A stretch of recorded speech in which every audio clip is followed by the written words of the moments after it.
fejltolerante systemer Robuste systemer. og robuste systemer, som måske er det samme. Men altså i hvert fald, når jeg tænker på fejltolerante systemer, så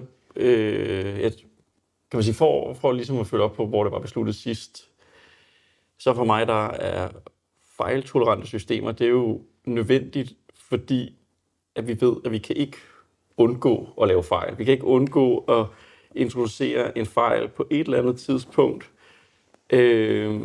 Så med den forudsætning, eller hvad man skal sige, hvad gør man så?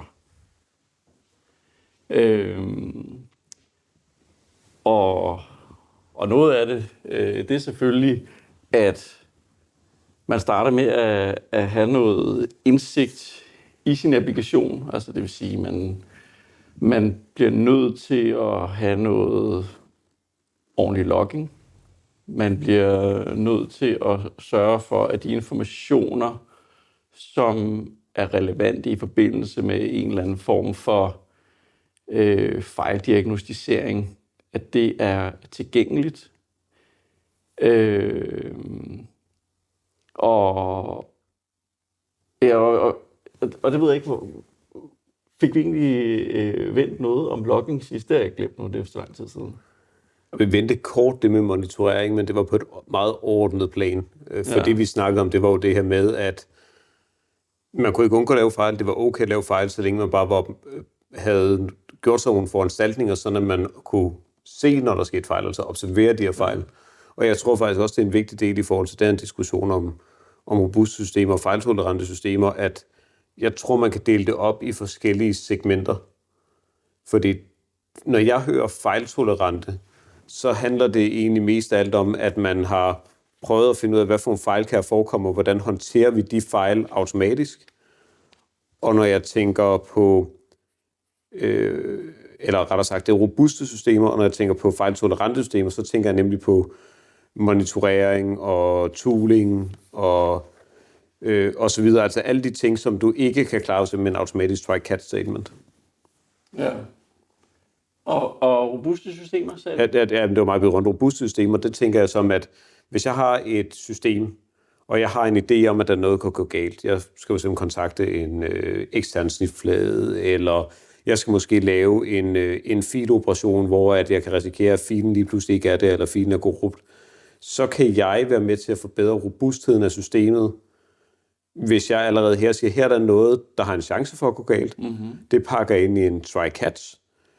Og så træffer jeg en beslutning på baggrund af, hvad for en exception, der måtte ske. Hvordan håndterer vi ligesom det? For man kan sige, jamen, det at jeg ikke kan nå en ekstern webservice for eksempel, at det nødvendigvis noget, der gør, at vi er nødt til at stoppe alting, eller kan jeg prøve igen, eller kan jeg måske sætte den operation, jeg er i gang med på pause, og så videre. Er det en periodisk fejl eller en permanent fejl?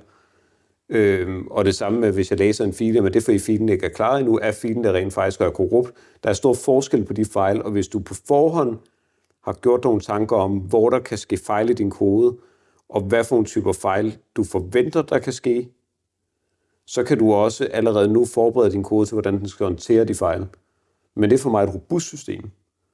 Hvorimod, at hvis der lige pludselig opstår en fejl et sted, hvor jeg ikke forventer en fejl, så skal jeg sørge for, at den bliver logget og monitoreret af systemet, hvis nødvendigt lukker pænt ned. Og det er for mig et fejltolerant system. Ja. Jeg tror egentlig ikke, at jeg laver den helt store differentiering mellem de to. Det er i hvert fald ikke noget, jeg har tænkt over. Nej, men men kan man sige, den historie, jeg egentlig ville have fortalt om logging, den passer i princippet lige så godt med sådan noget med dit eksempel med filsystemer, hvor hvad har man tænkt over, hvad der sker, hvis den her fil lige pludselig ikke kan læses, eller er korrupt, eller et eller andet. Og historien går egentlig på, at jeg synes, det er svært at få den erfaring, der skal til, for at man begynder at tænke i, at systemet kan fejle på alle mulige måder. Jeg oplever gang på gang med dem, som jeg arbejder sammen med, og så har de fået en opgave, der hedder, læs den her fil, og så lukker de den story og siger, nu er jeg færdig, nu kan den læse den fil. Men som en del af den opgave, har det ikke føltes naturligt netop at tjekke, hvad sker der, hvis den der fil er korrupt, eller hvis det filsystem, du forsøger at læse fra, er utilgængeligt. Kan man sige, din service, som du har deployet et eller andet sted, har simpelthen de forkerte rettigheder, så du kan ikke læse den fil, eller den proces, der har skrevet filen, har været konfigureret forkert, så den service, der skal læse den, må ikke læse den. Det kan være, at filen ligger i en forkert version. Altså simpelthen noget data, der over tid har fandtes i forskellige versioner, og man har ikke testet, min applikation lige nu, den forventer version 2, men jeg har faktisk noget legacy-kode, eller nu har jeg indlæst noget data fra en backup, hvor de her data, de ligger i version 1. Hvad sker der, når min kode forsøger at læse det? Det er ofte kun den der happy path, der er blevet testet, og alle er glade, fordi hey, prøv at se, jeg har lagt en korrekt fil her, den bliver læst, og den kommer rigtig videre ind i mit system. Men alle de der ting, der kan gå galt, det er ikke, det virker ikke naturligt, i hvert fald ikke med lidt mindre erfaring, at man tænker i de baner. Og det kan man sige er i hvert fald en grund til, at et system måske er mindre robust eller fejltolerant. Jeg ved ikke helt, hvad for en kategori det kommer i, men det er i hvert fald sådan en konkret ting, som jeg synes, jeg har oplevet, der er med til at gøre, at de systemer, der bliver bygget, de er mindre fejltolerante. Men det er faktisk også interessant, for det bringer mig frem til sådan en af mine kæpheste, som jeg faktisk synes passer meget godt ind her. Og det er det her med, at jeg synes, man kan mærke, især på vores yngre kolleger, at som du siger, de har ikke den her erfaring, det er ikke noget, de er skolet i, det er ikke noget, der ligger dem tæt. Så jeg har jo været glad for at se, at man overordnet set i branchen er blevet bedre og bedre til at bruge testdesignere. Altså, vi har jo vores agile tester, vi har testdesigner, vi har eksplorative tester, vi har forskellige testkategorier. Og før i tiden, der var det jo sådan, der forventede man jo, at udvikleren, de ligesom selv overskuede alle de her udfaldsrum, som du er inde på. Men det er jo blevet mere og mere, at det faktisk er testdesignere, og det er det der, hvor en af mine kæpheste, den kommer det der med, der er altså vitterligt forskel på, hvad for en kompetencer en testdesigner eller en tester har, og hvad en udvikler har. Altså, det er ikke bare den samme rolle med to forskellige prædikater i min verden. Og en testdesigner er jo skolet og erfaren i at kigge på, hvad er der for nogle mulige udfaldsrum, også de usandsynlige udfaldsrum. Ja. Og der kan man sige, der er det jo brandærgerligt, at min oplevelse har været, at noget af det første, man sparer væk, det er testen. Så siger man, at det kan udvikleren lige så godt lave. Han sidder med koden alligevel. Det har han fint styr på. Han skal jo sikre sig, at det virker. Og så kommer man bare til at sige, jamen det er også fint, at udvikleren gør det, men så får du kun testet det så godt, som udvikleren lige synes. Og det er oftest, i min erfaring, solskinsscenariet, hvor alt går godt, og så et, hvor alt er forkert. Men de der mellemliggende udfaldsrum, eller de der sjældne tilfælde, for eksempel en korrupt fil, eller en fil, der er uploadet forkert, så den ikke findes og sådan noget, det vil normalt ikke falde i nogle af de udfaldsrum. Ja. Ja, det kunne være mange ting. Det kunne være en tom fil, og som du siger, en korrupt fil. Det kunne være en fil med forkerte rettigheder. Det kunne være i princippet for nogen en gyldig fil, men den ligger simpelthen i en ældre version, eller måske endda en nyere version, som den her kode ikke er blevet opdateret til at kunne læse endnu. Det kunne simpelthen være et andet system, som leverer noget i format version 3, men den kode, der lige nu er deployet, den er kun opdateret til at kunne læse version 2 af et eller andet. Altså, jeg er sådan set enig med dig i, at sådan en profil, en testdesigner, en tester med masser af erfaring inden for test, de kan bidrage med vildt meget, men jeg synes ikke, at det er jeg synes, man skal passe på, at man som udvikler ikke tænker, nå, det er der nogle andre, der tager sig af, så det behøver jeg ikke tænke på. Fordi det er sådan den ressourcemæssige indsats, der skal til, hvis du som udvikler kan inkludere så mange fejlscenarier, mens du sidder og måske først designer, mens lad os sige, du tager en kasket på og siger, okay, nu er jeg først et arkitekt, nu prøver jeg lige at beslutte, hvordan den overordnede arkitektur skal bruges. Skal det være synkron? Skal det være asynkron? Skal jeg bruge noget med køer? Skal det være et REST interface? Hvad for en database skal jeg bruge? Hvordan skal mine datastrukturer persisteres?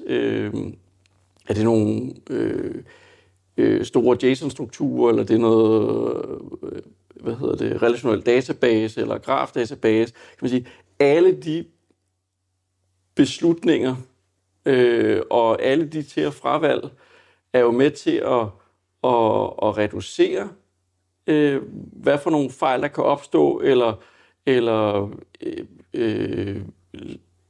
gøre det muligt for nogle nye fejl at opstå. Og det er jo, kan man sige, på mange måder for sent at ligesom vente med at forholde sig til det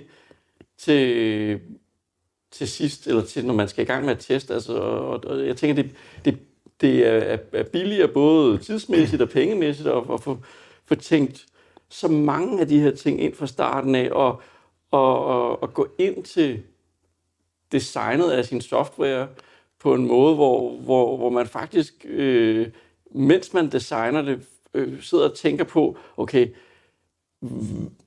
hvad er det for noget grus, der kan få det her maskineri til at gå helt i stykker, og bare have det i baghovedet hele tiden? Det er jeg enig i, og jeg tror også, det er derfor, at jeg ligesom anbefaler en testdesigner og ikke en agil tester.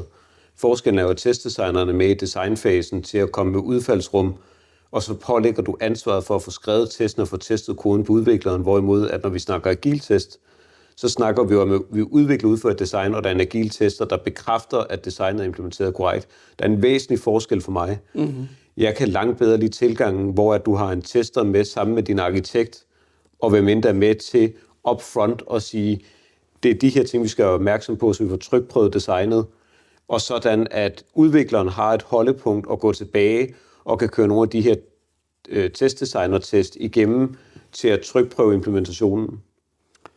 Ja, altså kan man sige, sådan en testdesigner er jo mest almindelig i en organisation af en vis størrelse, tænker jeg. Altså, fordi der er jo også masser af små virksomheder, som måske har et lille udviklingsteam, og så kan det egentlig godt være, at de har en tester tilknyttet, men jeg tænker, der bliver lavet rigtig mange beslutninger og skrevet rigtig meget software, som testeren ikke nødvendigvis hele tiden er inde over. Hvordan får man tænkt den her robusthed ind i sådan en mindre skala? Altså, hvordan bliver det naturligt, uden at man skal vente på, at man har slået sig så mange gange på alle de dumme fejl, man selv er kommet til at lave, at man har lært det? Men jeg tror faktisk, det er den store forskel. Jeg tror faktisk, du rammer noget helt rigtigt. Nemlig forstået på den måde, at hvis du er et tilstrækkeligt lille team, så er du nødt til at placere ansvaret på de individuelle udviklere. Og jeg tror, og nu bliver det meget der, vi snakker om i nogle af de andre afsnit også, det her med, jeg synes, der er en væsentlig forskel på, da vi blev færdiguddannet, hvor alle var mere eller mindre fuldstack-udviklere, og du var nødt til at være alt fra arkitekt til designer, til implementation, til drift, til support, du var det hele. Og så i dag, hvor at vi får folk ud, der er langt mere specialiseret i deres roller, fordi at branchen er et sted nu, hvor at, jamen, så har vi den rolle, og vi har den rolle, og du er ansat i den rolle. Og jeg ved ikke, om det skift har gjort, at den tilgang, som vi er vant til med et meget, meget lille sammentømret team, der stadig leverer høj kvalitet, om det i virkeligheden kun virker, hvis du har en vis mængde seniorer tilknyttet til at bakke op om de her yngre kolleger. Altså nogen, der allerede har gjort sig de her erfaringer, nogen, der har været tvunget til at gøre sig de her erfaringer. Ja. Fordi enten så er nødt til at have en rolle, der kan sidde og har kompetencer inden for det her, eller også skal have nogen, der har erfaringerne. Og som du selv siger, de her folk, der ikke har siddet med før, de kan jo kun få erfaringer på en måde, enten ved at der er nogen, der lærer dem det, eller ved at de selv gør sig de erfaringer. Ja. Men jeg synes bare, det er det, jeg ser rundt omkring. Jeg synes bare, der er en meget, meget stor forskel på, hvor mange hatte og hvor meget ansvar der er på udviklernes i forhold til, hvad vi var vant til, og hvad man forventer i dag. Og når du har den oplevelse,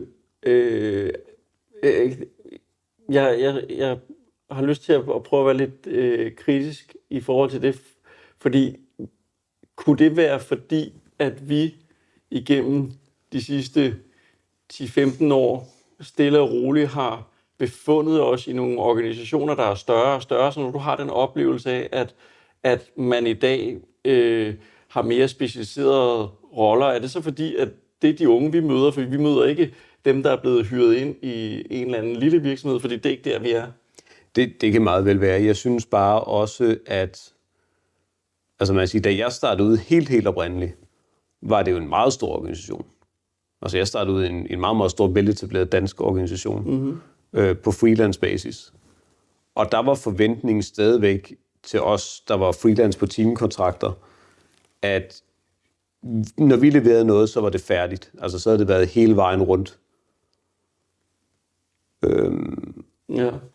Og der var ikke nogen specielle roller, og jeg synes også at erindre i forbindelse med praktikophold og erhvervsbesøg og så videre i forbindelse med datalogistudiet, at dengang der havde man udviklere. Mm-hmm. Altså der var personer, de var udviklere. Man havde en udviklingsafdeling.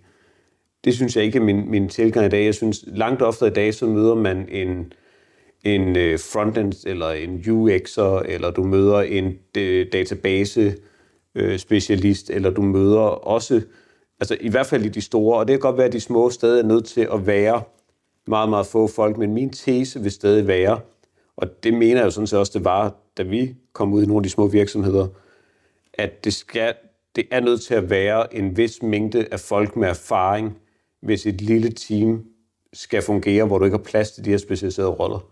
Ja, det er vi slet ikke uenige om. Det var egentlig mere om der var sådan et stort det skifte, som jeg synes du beskrev, om det var så stort i virkeligheden, eller om det måske føles større, fordi at vi har bevæget os op igennem nogle større organisationer på en eller anden måde, og det er måske med til at farve billedet af det. Det var det, jeg var sådan lidt i tvivl om. Altså, jeg tror, jeg oplever det samme, som du gør, men jeg er lidt i tvivl om det er derfor. Altså, der er ingen tvivl om, at jo en større organisation, du sidder i, jo mere plads er der til at specielle roller, eller måske i virkeligheden, jo mere engagement er der til, at organisationen gennemsvinger de specialiserede roller og siger, at vi har behov for, at et team består af 1 DevOps og 4 udviklere og 1 DBA, og og man i virkeligheden meget mere gennemsvinger en specifik teamkomposition. Ja. Hvorimod, når du er, for pokker nogle af de der steder, vi er kommet de sidste mange år, er sådan noget, der er et enkelt lille team i den her kæmpe organisation, er jo på størrelse med hele organisationens udviklingsafdeling, eller dobbelt op af, hvad vi har været andre steder. Ja, jeg skulle til at sige, jeg har jo bare startet med at sidde og kode noget for den forening, som jeg var med til at starte helt tilbage, mens i slut teenageårene, ikke? Og så efterfølgende var jeg nærmest lone wolf udviklingsafdeling i en lille hardware-salgsvirksomhed. Og så blev jeg så infrastruktur eller opsætning af server og sådan noget i en til at starte med enkeltmandsvirksomhed, hvor jeg blev hyret ind som freelancer. Det voksede jo så, men ikke mere end at det ved jeg ikke, at det stadig var en måske 8 i alt, ikke? Men det var inklusive regnskabsafdelingen og sælgerne og sådan noget, ikke? Og så større igennem nogle flere virksomheder. Så for mig er det kun gået den vej, at de organisationer, jeg har arbejdet for, er blevet større og større. Men det var meget, altså jeg føler meget, at den tid, vi kom fra, også når vi kom ud til nogle større organisationer i de her opstartsfaser, at man kom stadig ud meget ofte som sådan en one-man army. Altså man blev sendt ud selv, eller vi blev sendt ud parvis, hvis det var et stort projekt.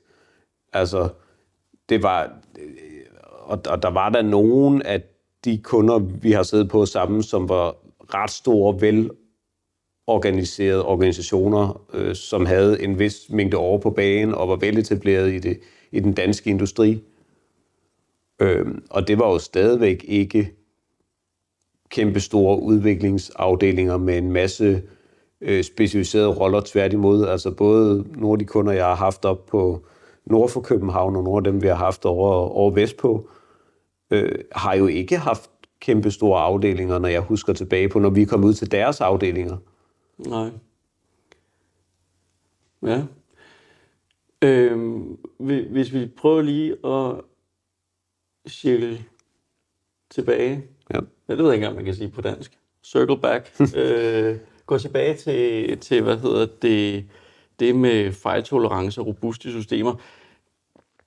Kan du komme med nogle eksempler på enten et design, der har fungeret rigtig godt, som har vist sig at være meget tolerant over for fejl, eller et eksempel på det modsatte, hvor vi måske kunne snakke lidt om, hvad skulle man så have gjort?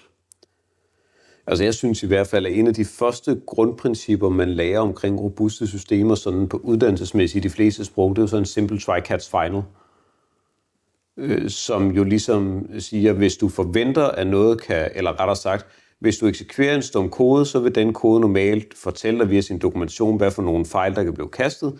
De fejl kan jo så reagere på at træffe en beslutning, og hvis der er noget, der skal gøres, uanset om der sker en fejl eller ej, så kan du putte det i din final clause.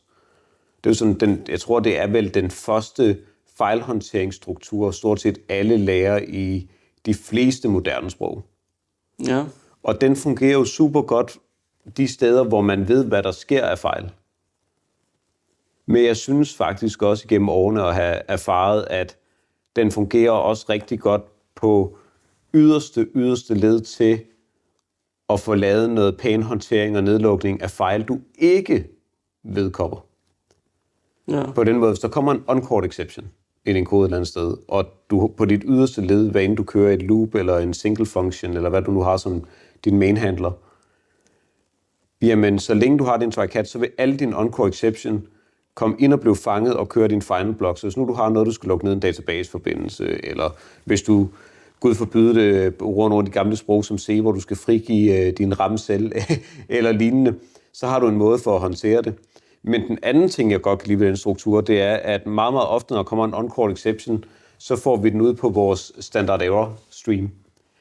Men hvis nu du bruger et ekstern logging library som SLF4j, eller Log4j, eller en af de andre, sådan, nu bevæger vi os jo meget i den perifære del af Java,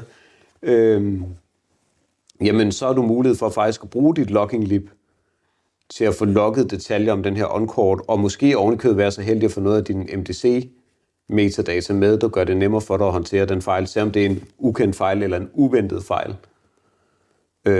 Og det tror jeg simpelthen er noget af det, jeg har været allermest glad for, det er det her at sige, men så længe vi sikrer os, at vi altid kan nå at reagere på en fejl, også de fejl, vi ikke ved, der kommer, så står vi bedre både i forhold til rapportering og i forhold til håndtering. Mm-hmm. Fordi on-call exception vil komme, så er der selvfølgelig fatal exception, som brækker alting ned, hvor din try-catch heller ikke kører, men de hører heldigvis til sjældenhederne. Men det synes jeg tit folk de glemmer, og der hvor det kommer til at gøre rigtig, rigtig ondt, i forhold til det, vi har snakket om i afsnit 1, hvor vi snakker om paralleliserede programmer i forhold til optimering, det er, at hvis du starter et loop, eller en main thread, der starter en masse worker threads, og der sker en fejl i din main thread, så bliver hele den instans eller container, du kører det i, den bliver ubrugelig. Fordi de worker threads, der de vil køre færdige, men hvis din main thread dør, så er der ikke noget til at starte nye worker threads. Og så indtil du genstarter hele containeren, så ligger du og betaler for noget, der faktisk ikke kører noget kode. Ja. Altså, jeg tror min primære oplevelse ved sådan en try-catch, og nu kommer vi så tilbage til det der med erfaringen,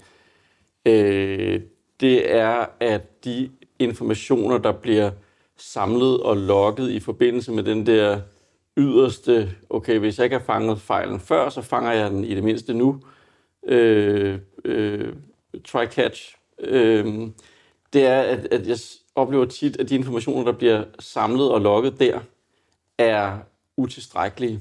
Forstået på den måde, at det er ikke sådan, man sidder fast, men når man så ser, der var den der fejl, så skal jeg på en eller anden måde backtracke i de øvrige logbeskeder, eller de logbeskeder, der blev lavet lige inden, for at danne mig et overblik over, hvad det faktisk var for en fejl, fordi den fejlbesked, der er i det stacktrace, den er svær at tyde, nogle gange umuligt at tyde, så jeg bliver nødt til at læse alt det, der skete inden, for at forstå, hvad den fejl, der er blevet fanget her, egentlig er for noget.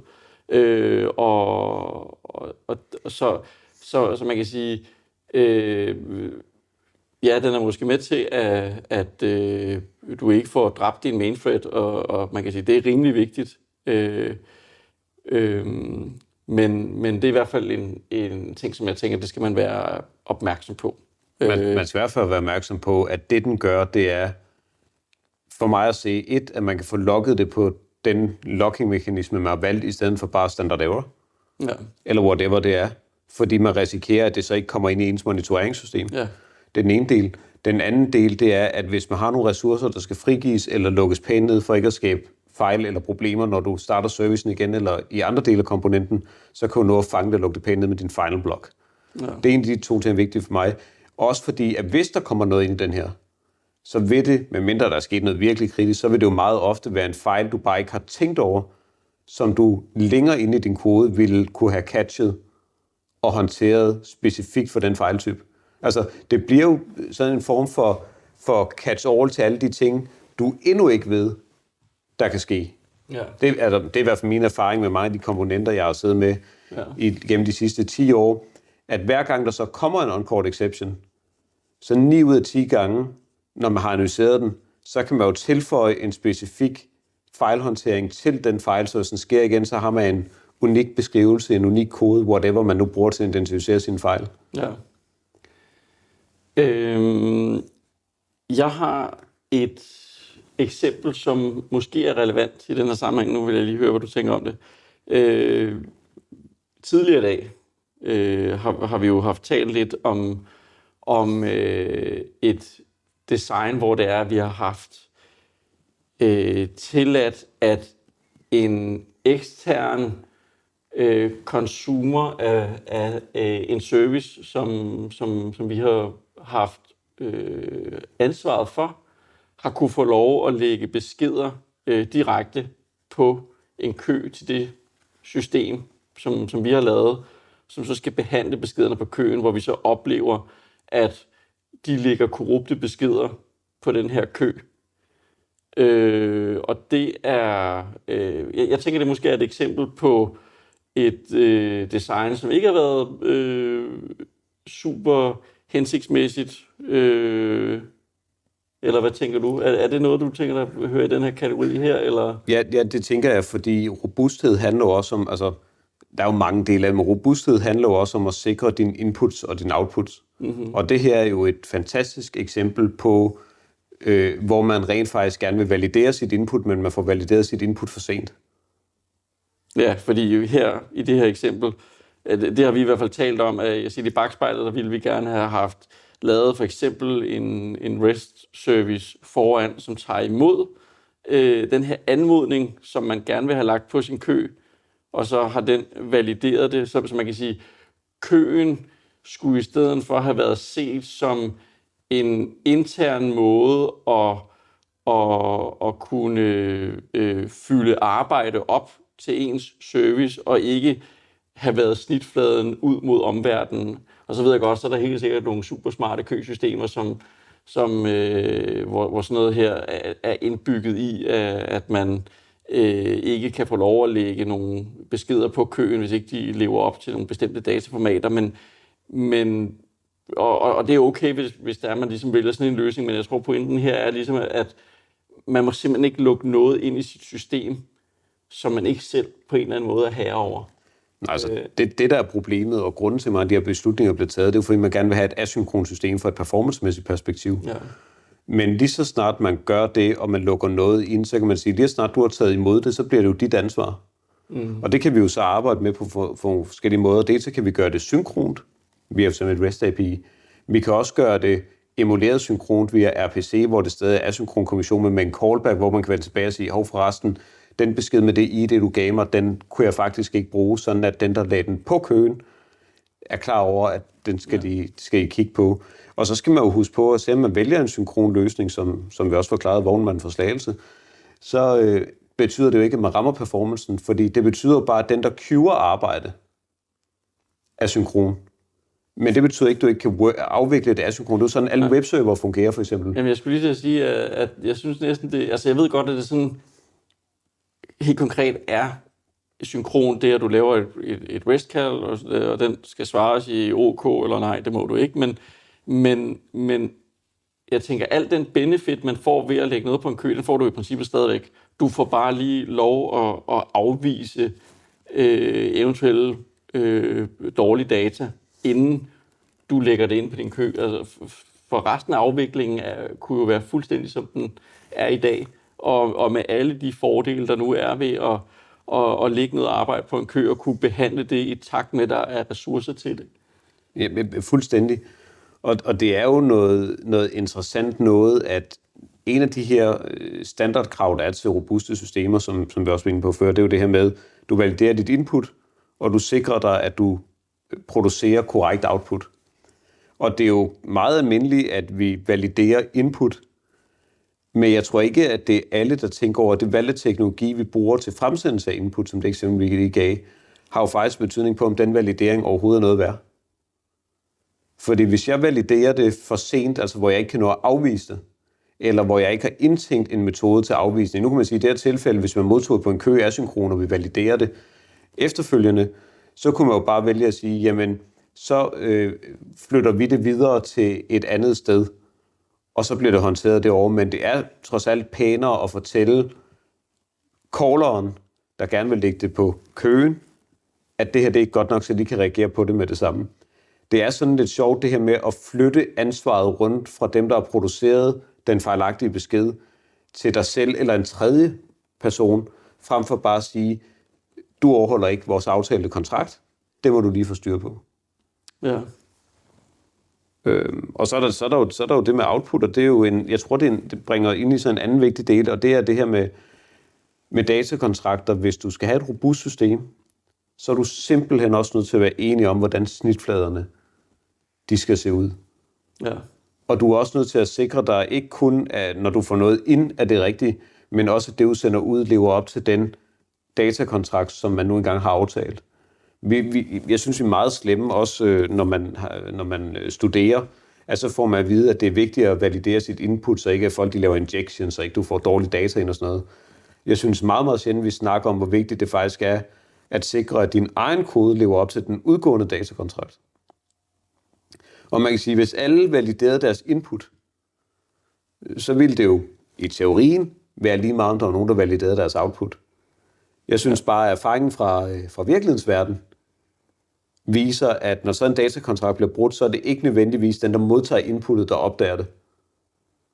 Altså hvis jeg har et komponent, og jeg har lavet en datakontrakt med dig om, at jeg sender dig et svar, der ser sådan her ud, så får jeg ødelagt noget hos mig, som min unit-test ikke har fanget. Jeg ser det ikke nødvendigvis. Og når først du ser det, så risikerer vi det for sent, for jeg risikerer at have overlevet en masse ting til dig, eller have foretaget en masse behandling, for jeg tror, at alting er i orden. Ja. Og det kan godt virke sådan lidt dobbelt, og behøver vi nu det, og så videre, men hvis dine datakontrakter er lavet på en måde, hvor de er dokumenteret centralt, sådan at det valideringsskema, du bruger, kan bruges af begge sider, så er det altså ikke et problem. Og meget ofte vil jeg jo så gøre sådan, at den, der udstiller en service, har det her skema, og så kan du spørge servicen om skemaet, og så kan du bruge det til at validere det svar, du får. Sådan, at man ikke laver dubleret kode. Ikke? Ja, man kan sige, i hvert fald, hvis man får valideret output, og man så gør det live runtime, eller om man har nogle unit-tests, der forsøger at lade som om at gøre data klar til output, og så køre det igennem et skema for at validere, om det er rigtigt. Man kan sige, uanset hvordan man fanger, at det output-data, man er i gang med at forsøge at sende et andet sted hen, altså uanset hvordan man fanger, at det er fejlagtigt, er det jo ligesom med alt muligt andet test vigtigt at fange så tidligt som muligt. Så hvis du kan fange det, fordi du selv opdager det, fordi du tester det manuelt eller med en unit-test, er det bedre, end at du pløjer systemet, og du så får et incident ind, eller der er nogen, der ringer til dig og siger, at det virker ikke, vi kan se, at du sender det her, som ikke passer ind i vores ende, så er det måske nogle gange heldigvis kun timer, men andre gange er det måske dage, der går spildt, fordi du ikke fanger det tidligt nok. Så man kan sige, på den måde er det jo ret fedt, hvis man kan tænke et system ind, som får lavet de her test så tidligt som muligt. Og jeg skal da blankt erkende, at det er ikke det, jeg er bedst til. Men altså, det burde jeg gøre. Men det kommer også meget an på, i min optik, teknologien, for så kan man sige, nå ja, men jeg sender et REST-svar tilbage, men der kan de andre jo bare vælge at sige, det ser mærkeligt ud, men jeg tror, her for nylig blev jeg gjort opmærksom på i forbindelse med nogle andre diskussioner, det her med notifikationer. Og det skal være, jeg skal være ærlig at sige, at jeg har været meget vant til de synkrone snitflader og databærende events. Og jeg har ikke arbejdet super meget med notifikationer, men det, der meget ofte kendetegner notifikationerne, det er jo, at det er en simpel besked, der gerne har en fan-out eller en fork-struktur. Og hvis nu jeg bryder min egen datastruktur, jeg producerer en notifikation, og jeg har 6 andre komponenter, der subscriber til den, og jeg får brudt min egen datakontrakt uden at opdage det, så har jeg lige pludselig pålagt eller resulteret i en korrupt besked, der er gået ud til 6 aftagere. Mm-hmm. Og lad os så sige, at 3 af dem har input-validering og siger, hold da kæft, noget lort, men de 3 sidste ikke har. Så begynder den her snibbold bare at rulle virkelig, virkelig, virkelig hurtigt. Ja. Og det er jo sådan lidt sjovt, fordi normalt er vi jo vant til at sige, jamen, den der kalder, de kan også meget, meget hurtigt foretage validering, men lige præcis med notifikationer, der er det jo omvendt, for der er det jo faktisk producenten, der har ansvaret for, hvad de sender ud, selvom de andre faktisk konsumerer nogle oplysninger omkring, hvad det er, der allerede er sket, i stedet for at ønske, at noget sker. Altså, i stedet for at komme med en intention, så får du resultatet af noget, nogle andre har sat i gang. Ja. Jeg har 2 eksempler mere, som vi kunne vente ved. Ja. Har du nogen, så du lige vil... Nej, jeg havde den her med notifikationerne. Ja. Den næste, som jeg har gået og tænkt lidt på, som jeg synes også falder i det her fejltolerant. Det er sådan noget med back-off. Altså systemer, som i en eller anden periode bliver så presset, at de ikke kan følge med, og så at de har mulighed for ligesom at fortælle kalderen og sige, jeg har simpelthen ikke ressourcer til at svare på dit request lige nu, kan du komme igen senere. Og man kan sige, det tænker jeg er vigtigt set fra begge sider af, forstået på den måde, at det kan være godt, at din egen service selv kan mærke, når den får så travlt, at den kan kommunikere til omverdenen og sige, jeg har så travlt lige nu, at du må komme igen senere, i stedet for at det begynder og komme timeouts, som kan være forårsaget af andre ting. Det kunne være forårsaget af simpelthen noget dårlig netværksopsætning, eller et nedbrud i et eller andet, datacenter, et kabel, der er blevet gravet over, eller sådan noget, ikke? Men jeg tænker også, at det er vigtigt for konsumeren af det her, af den her service, hvis de lige pludselig begynder at få sådan nogle, hey, jeg har travlt lige nu, at det ligesom er tænkt ind, at den kan måske skalere ned og lade være med at bidrage til problemet. Altså, der er ikke nogen grund til, at hvis der er en service fortæller dig og siger, jeg har for travlt lige nu, så skal du ikke spørge den hver anden sekund. Så kan det være, at du skal gå ned og sige, okay, det kan den ikke følge med til alligevel. Jeg kan lige starte med at lægge det her på pause i 10 minutter, et kvarter, et eller andet. Det er ikke vigtigt alligevel. Der sidder ikke nogen brugere i den anden ende og sidder og venter på det her svar. Om det bliver en mail, der bliver sendt ud om 10 minutter, 20 minutter eller om en time, det er ligegyldigt. Det vigtige er, at den bliver sendt ud inden for, hvad ved jeg, et døgn eller sådan et eller andet. Ikke? Og det kan være alle mulige sammenhæng, men det tænker jeg også er sådan en vinkel på sådan noget her med fejltolerante systemer. Altså, at du respekterer, når du bliver bedt om at... Ja, og det går begge dele. En ting er jo både, hvis den du kalder siger, jeg kan ikke følge med, at du så backer off. Noget andet er jo også, hvis du genforsøger nogle services, der ikke lad os sige, at du kalder en service, og så får du en timeout på den. Så i stedet for bare at fejle med det samme, så er det okay at prøve igen, men det kan godt være, at du lige tænker ind, at hvis jeg vil prøve 3 gange, så skal jeg måske ikke prøve lige med det samme, så skal jeg måske lige vente 15 sekunder, 30 sekunder, måske lige lægge lidt ekstra tid til, og når jeg så har prøvet 3-4 gange, så kan jeg være, at jeg siger, det ser ikke ud som den her service, den kommer op lige nu. Måske skulle jeg fortælle nogen, at jeg har problemer med at nå den her service. Men vi ved jo alle sammen, at services og netværk og så videre kan blive belastet, der kan ske et eller andet. Og det der med bare at antage alt af en fejl første gang, og det tror jeg også meget ved, det med fejltolerant. Fordi du får en fejl, betyder det jo ikke nødvendigvis, at der er noget permanent galt. Det kan være en midlertidig fejl, det kan være en race condition, det kan være et hiccup på et netværk, det kan være en midlertidig belastning på noget indhentning af data osv. osv. Og meget, meget ofte kan du se på den type fejl, du får tilbage, om det kan betale sig at prøve igen, og så rejse den efter et vist forsøg, om du bare skal rejse fejlen med det samme, altså om det er noget, der muligvis retter sig selv. Altså jeg synes, race conditions er en af de mest provokerende fejl, du kan have, som næsten altid retter sig selv ved genforsøg nummer 2. Ja.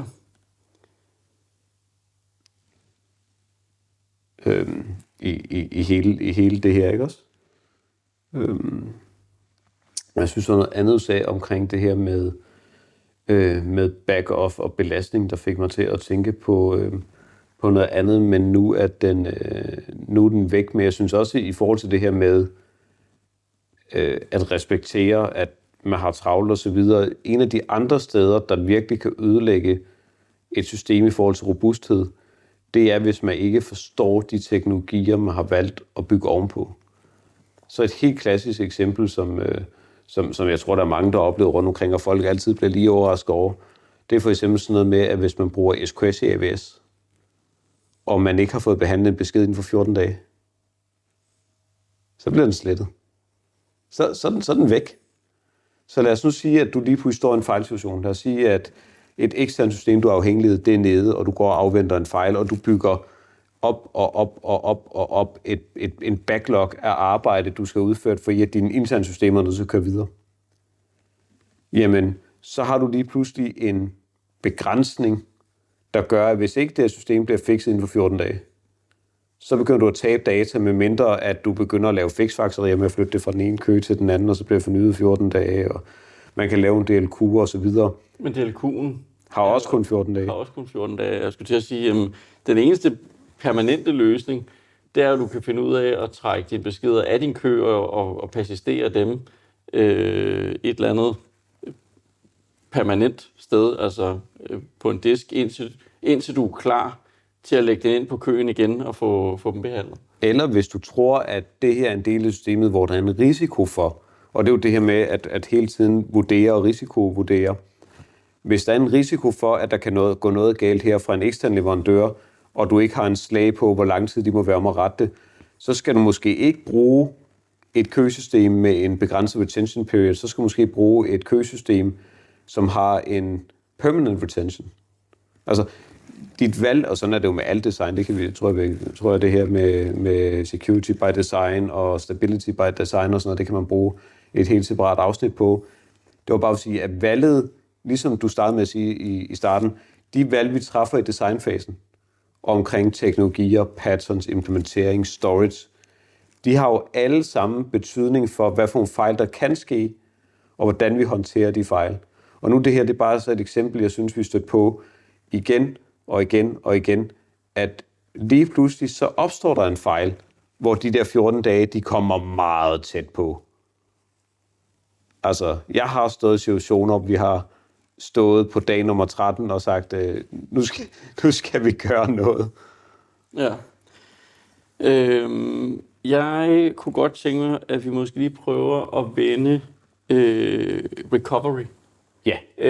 Og med recovery kan man sige, jeg tænker, vi var lidt inde på det i forbindelse med det med køen. Ikke? Fordi lad os sige, at du har nogle beskeder på en kø, som du forsøger at behandle, de fejler, de bliver lagt på en dead letter queue, DLQ, og der ligger de i princippet indtil de bliver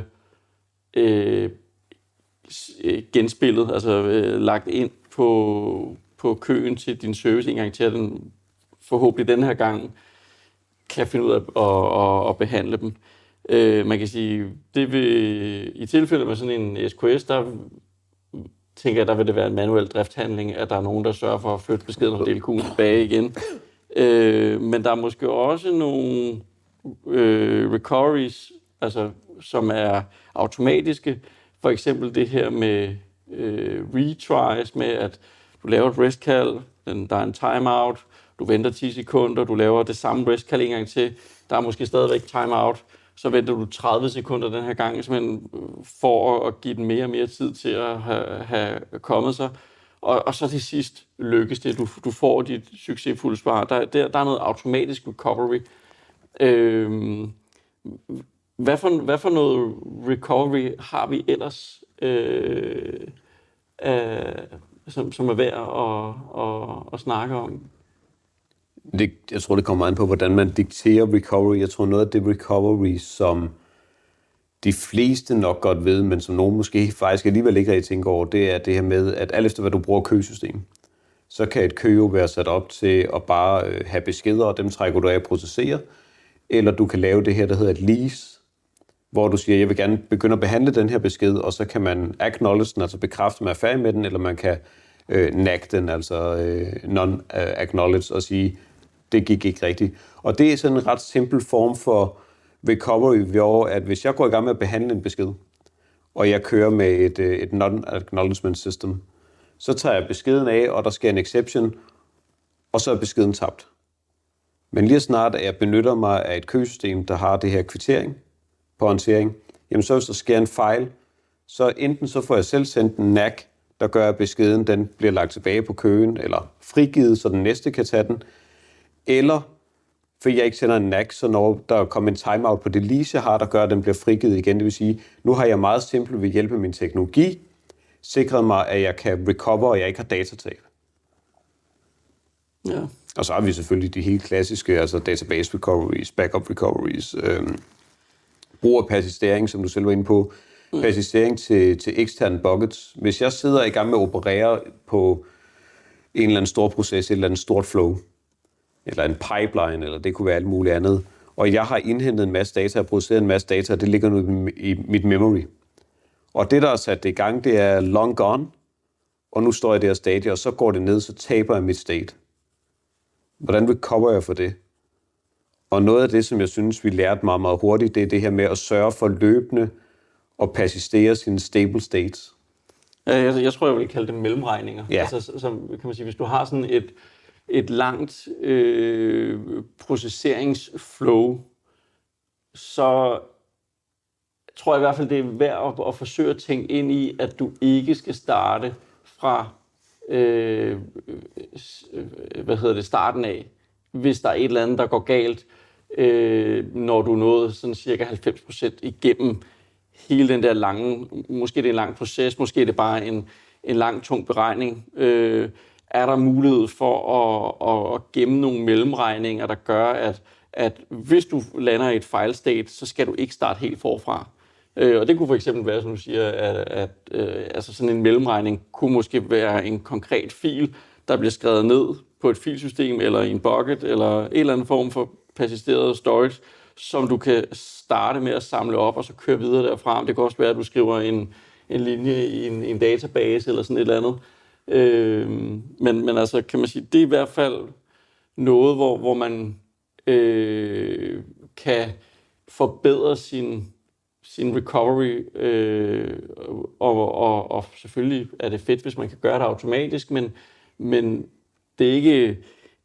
Altså, jeg tænker, når vi snakker om fejltolerante og robuste systemer, så behøver det ikke nødvendigvis at være fuldautomatisk.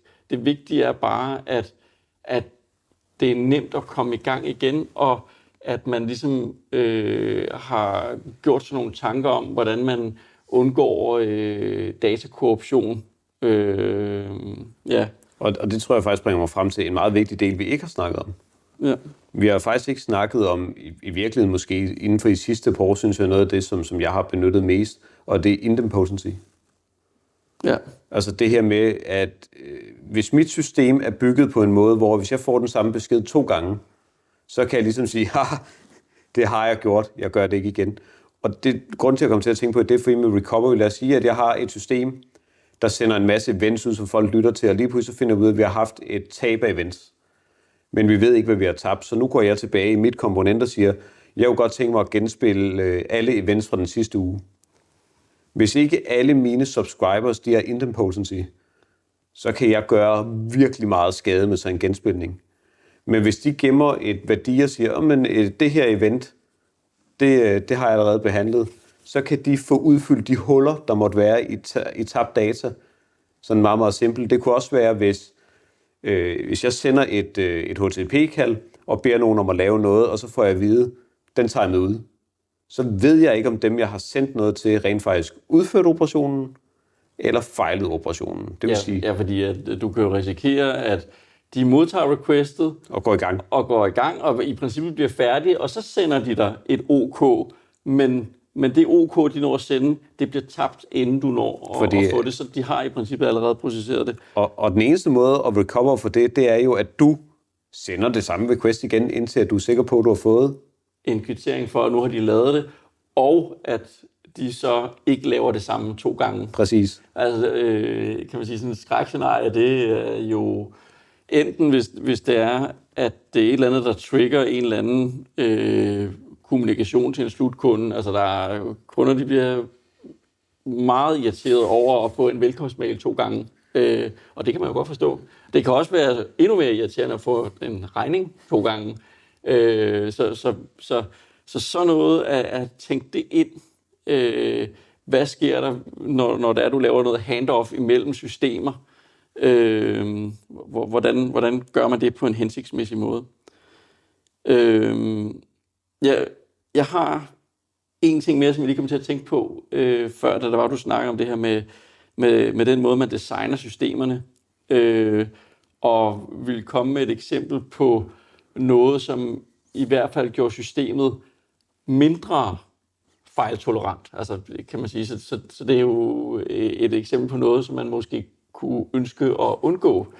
Jeg havde et eksempel, hvor at en dokumentbaseret database blev forsøgt brugt som en relationel database. Og man kan sige, og det er uhensigtsmæssigt, fordi det er den ikke designet til. Og den er ikke designet til at lave de her atomare operationer på tværs af dokumenter. Og det vil sige, hvis du har en eller anden fejl, mens du du opdaterer et dokument, og så bliver du nødt til at have et dokument ved siden af, som repræsenterer din relation imellem to dokumenter. Og fordi du ikke kan lave de her operationer atomare, så kan du godt risikere, at du får oprettet et dokument, men aldrig får lavet relationen, eller at du skal opdatere, hvis du opdaterer relationen først, og så aldrig får oprettet dokumentet eller opdateret dokumentet, så har du sådan nogle pegninger, som peger forkert eller er ufærdige. I sidste ende er det i princippet korrupt data, og det betyder ikke nødvendigvis, at en dokumentbaseret database er et dårligt valg, men det betyder, at man skal bruge, kan man sige, de her teknologier på den måde, de er tiltænkt. Og når det er, man begynder at bruge dem på andre måder, så åbner man ligesom en flanke for alle mulige fejl, der kan opstå, som man så skal slås med i produktion. Så man kan sige, det er også sådan et eksempel på, hvordan man måske kan undgå nogle hovedpiner på og det er jo generelt det der med, hvis du bruger noget forkert, ligesom det med, hvis du skal opbevare filer, så er en blob, en column af typen blob i databasen måske knap så godt kontra, hvis du bare brugte noget file storage som S3 eller Samba eller whatever. Nå, så du kunne ikke lide dengang, jeg har gemt filer i en database? Nej, det er ikke kun dig. Nej, det var heller ikke noget, jeg var stolt af. Men jeg kunne egentlig måske godt tænke mig, at vi lige brugte de sidste 5-6 minutter på at snakke om, hvad skal der så til, og hvad kan man så gøre med alt det, der ligesom alligevel slipper igennem. Så selvom du er robust, selvom du er fejltolerant, så er der noget, der slipper igennem. Og først og fremmest, så skal du have noget monitorering og noget logning, der gør, at du bliver opmærksom på det. Men den anden del af det, jeg virkelig føler, der ikke er nogen, der tænker på, og det er alle de steder, jeg har været, det er det her med at få lavet nogle driftværktøjer. Altså nogle værktøjer, der er lavet specifikt til at håndtere fejl. Og det er lige præcis værktøjer, der skal gå ind der, hvor fejl ikke kan rettes automatisk. Og det kunne være noget så simpelt som et modul, der kan flytte køer fra en kø til den anden, altså fra DLQ tilbage til primærkøen, når fejlen er rettet. Men det kunne også være ekstra værktøjer, der kan gå ind og lave migreringer. Det kunne være værktøjer, der kunne gå ind og scanne efter bestemte karakteristika, som man har defineret. Det kunne være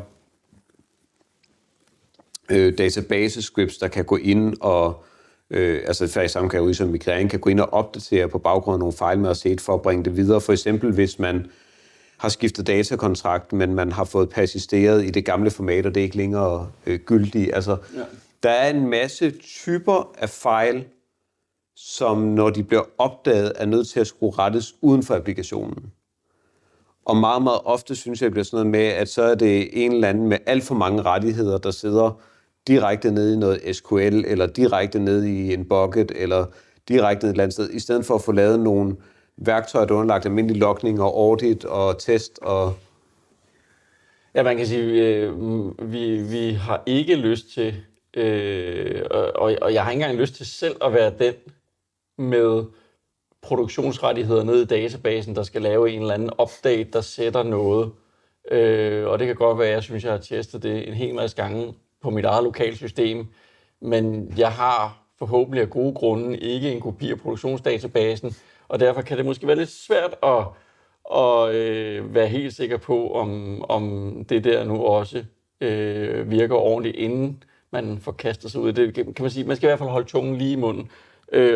Og derfor vil det være bedre, at der er nogle fastere rammer for, når det er, man skal i gang med at rette de her fejl. Men man kan sige, jeg kunne godt tænke mig at lige knytte en kommentar også til de her tools, fordi jeg er sådan set enig i, at de kan være nødvendige, og at de er gode at have, men jeg kunne også godt tænke mig at slå et slag for, at man starter med at undersøge, hvordan kan vi undgå dem så meget som muligt. Fordi kan man sige, jo flere løsninger, du kan tænke ind i applikationen, at den kan lave auto-recover, eller at du kan fejle på en anden måde, der gør det nemmere for dig at lave manual recover, jo færre driftsværktøjer og jo mindre kompleksitet har du brug for i dine driftsværktøjer. Så man kan sige, ja, nogle værktøjer, du kan bruge i driften,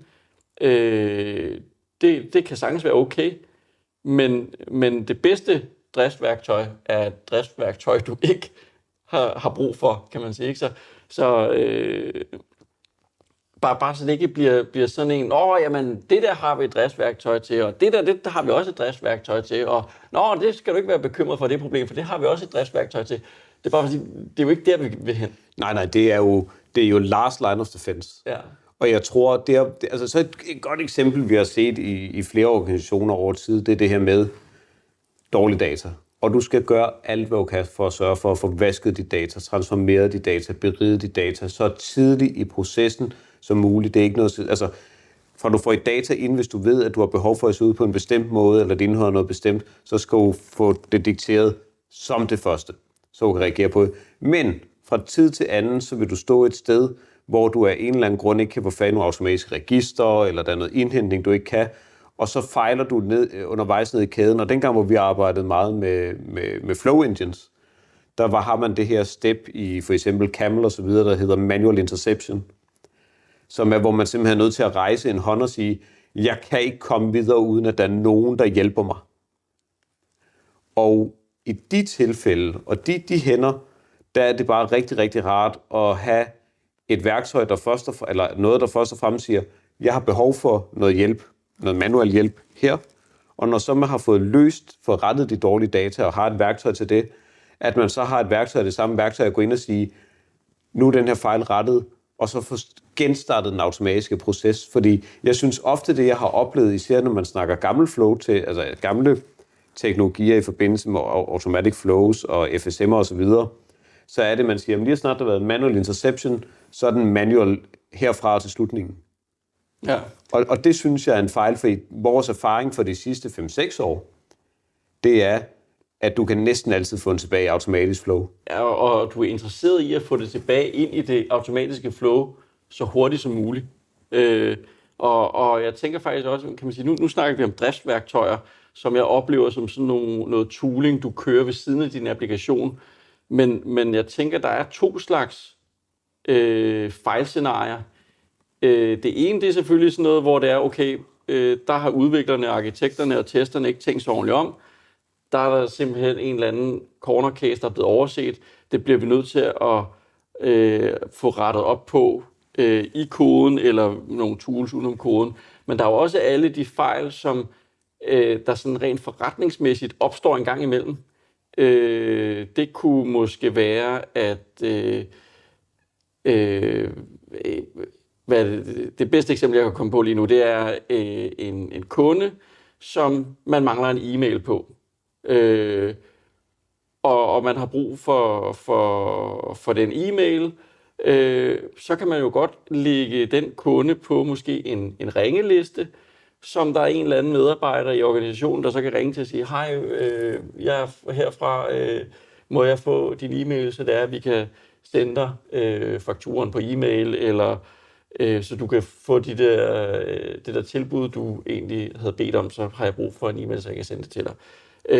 Og man kan sige, det er jo ikke en teknisk fejl, men det er stadigvæk noget recovery af måske en forretningsproces, som er haltet på en eller anden måde, og der er måske nogle fejl, som ligger sådan lidt mere i en gråzone, hvor at man ikke sådan måske er blevet helt skarp på, om det faktisk egentlig er et forretningsproblem eller et teknisk problem. Eller du har måske et scenarie, hvor at det kan være opstået, fordi du ikke har styr på noget teknik, men det kan faktisk også bare være sådan, at data har set ud og altid skal se ud, men at du har brug for på en eller anden måde at følge op på det. Så det er bare for at sige, at der er nogle af de her recovery tools, som måske faktisk er en del af din forretning. Jeg er enig, og jeg tror, at tiden passer meget godt. Jeg tror, at konklusionen i alt det, vi har snakket om, det er egentlig det her med, at det at lave et robust eller fejltolerant system, det starter altså helt ude i designfasen. Ja. Og det er på dit kodedesign, det er på dit teknologi, det er på dit data, det er på dit validering, det er Arkitektur. præcis, det er simpelthen hele vejen igennem, du hele tiden skal holde fokus på det her. Altså det er en disciplin,